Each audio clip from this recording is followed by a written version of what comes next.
Hi there, this is John Wilkinson again from History Made Easier with a presentation on explanations. Now question C will always have the words "explain your answer" at the end of it. But question B, being a why question, also commands you to explain something. Explaining is your business. Get that in your head and your approach to questions will be the better for it. Now what I'm going to do in this presentation is to look at a couple of past C questions and highlight points on both the mark scheme passed out to examiners and the examiner's comments that we teachers get a few months after everything has been marked. And as with most of these, if not all of these skills presentations, I would encourage you to either pause at the end of each slide or watch them more than once.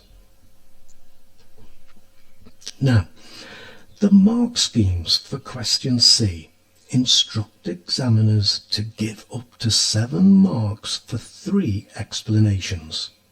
2 on one side, 1 on the other. Though you would get an extra mark if one of the points you make has a fuller explanation. So, though a balance of 2 explanations on each side seems to be the way to go for absolute maximum marks, you can still score 8 marks for 3 strong paragraphs. And don't forget, you won't get 10 out of 10 unless you answer the question. You have to address how far or to what extent for that final mark. But that only needs to take a sentence, or at the most 2. I hope that's clear.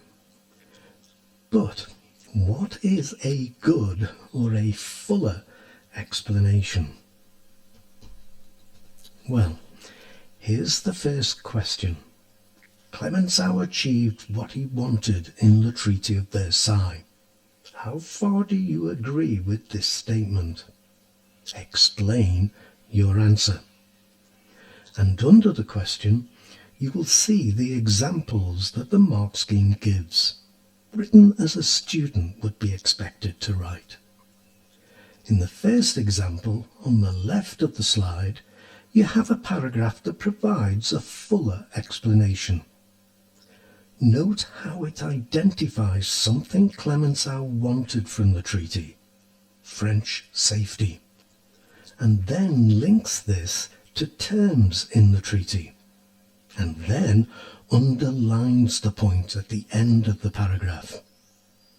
Now the examiner's report makes this point, that the best answers linked an aim of Clemenceau to a term in the treaty. But I would still like to see a little more detail. Clemenceau wanted 2 things: Germany crippled and France made safe.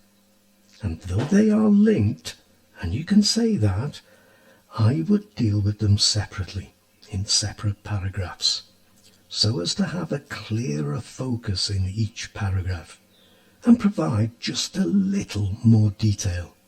They only need to be short paragraphs.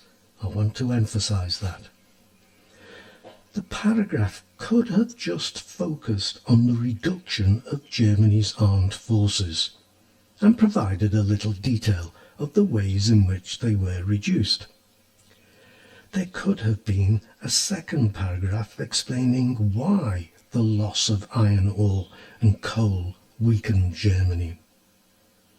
And there were other options too. An answer could have focused on the significance of Alsace-Lorraine in a paragraph of its own.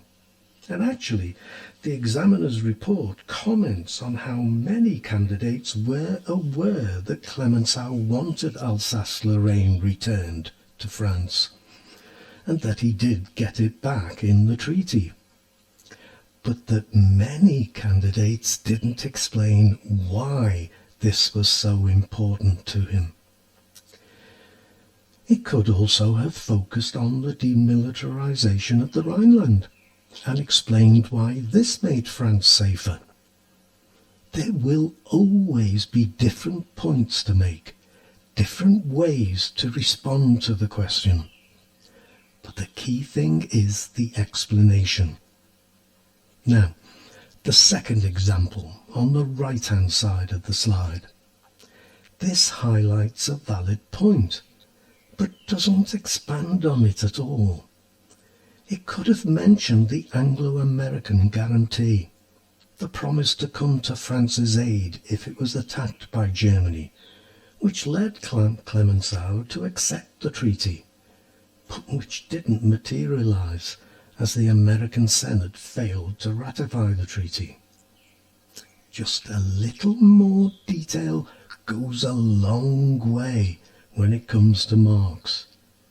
Don't think you have to write pages and pages. You can't. You don't have the time.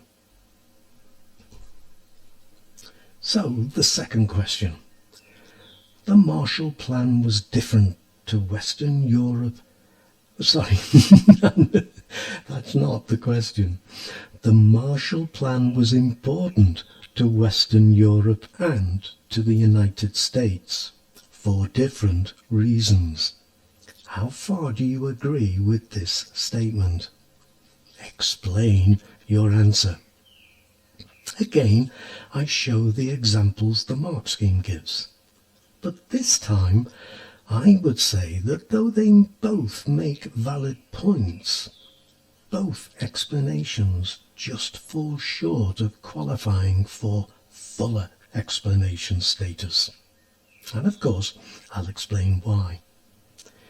In the first explanation, on the left-hand side of the slide, I would have liked to have seen a brief explanation of how Marshall aid made Europe dependent on America.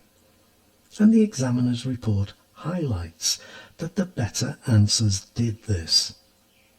Countries were expected to buy American goods and allow American companies to invest in their countries. Besides, America was always going to benefit from Europe's speedy recovery almost as much as Europe itself would. It traded with it. And by the way, America didn't draw Western Europe into the capitalist system. Or the Marshall Plan didn't. Western Europe was already capitalist. But it did draw it into America's dollar economy. Likewise, there could have been a little more specific detail regarding the terrible economic position Europe was in. Similarly, with the paragraph on the right-hand side of the slide, I would want to see more specific detail as to the state Europe was in. Roads, rail links and ports had been bombed. Factories, mines and housing too. Where was the money to repair this? And what of the millions of lives that had been lost and the families left behind? How were they to survive? Never mind recover. And without America's support, they would have been vulnerable to communism. Something neither America or Western Europe wanted to happen. So, some of the things that could have been said. So I hope this has been useful for you. I would advise you to aim for 3 marks with each paragraph you write. Have that in your head. Question B as well as question C. If you do that consistently, you're going to get an A star. Now don't forget, there may be a tutorial slot still available if you're interested. Just get your parents to get in touch with me at historymadeeasier@gmail.com and we'll see if we can sort something out. But for now, my thanks as always for listening, and the best of luck with your studies. Cheers.